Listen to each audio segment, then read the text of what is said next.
what is it that we are doing with the López Obrador government to change that reality? As you go after these cartels, is it your assessment that the primary obstacles to improving cooperation with Mexican authorities to combat fentanyl trafficking is that either we don't have a willing partner or that, in fact, the state itself is infiltrated by the cartels? We believe Mexico needs to do more to stop the harm that we're seeing. As I stated, what we're seeing is that these two cartels in Mexico, the Sinaloa and the Jalisco cartel, are dominating and controlling the entire global supply chain of fentanyl, and they're operating throughout Mexico. The Sinaloa cartel, we believe, is operating in 19 of 32 Mexican states, and the Jalisco cartel is operating in 23 of 32 Mexican states.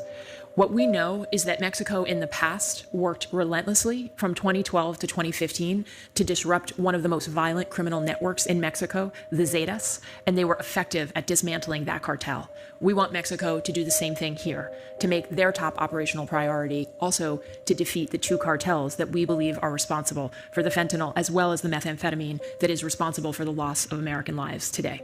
But that's not the present state of Mexico's will. Secretary Robinson? What we've been asking Mexico to do is put more resources into this effort. For us, it's a national security issue. The amount of resources they put into this effort is, for them, a domestic issue, and it's something that we're trying to deal with. I have to be honest with you. I don't see it. I just don't see it. I don't see the willingness. I don't see the urgency. I don't see the commitment. I don't see the actions that would indicate to me that Mexico is being a good partner. Have you talked to our ambassador there about this?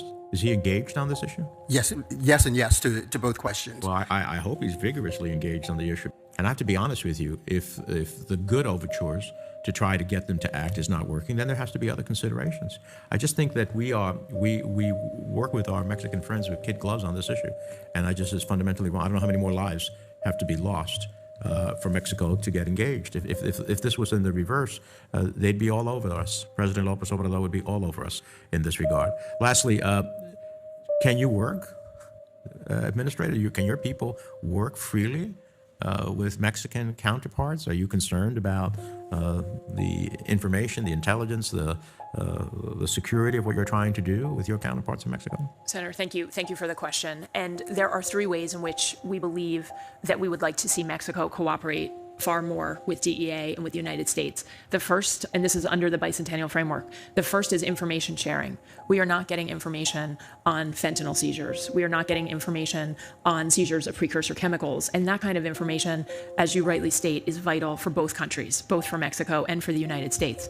Second, we are very concerned about the clandestine labs across Mexico, and we have offered and continue to offer and stand ready to work in partnership with Mexican authorities to dismantle and take down those clandestine labs throughout Mexico jointly and to be of any service that we can. And finally, the last point you just mentioned, the Garcia Luna trial, which is a DEA investigation. The trial is ongoing in the Eastern District of New York this week. One of the things we are looking for Mexico to do is to arrest and extradite more individuals to the United States. Last year, Mexico extradited 24 drug-related defendants to the United States, but there are 232 drug-related defendants that are awaiting extradition. So this is also a critical part of our work. And again, we're working globally across the world as we're now tracking these cartels in 40 different countries, but it is vital that we be able to work in Mexico as well.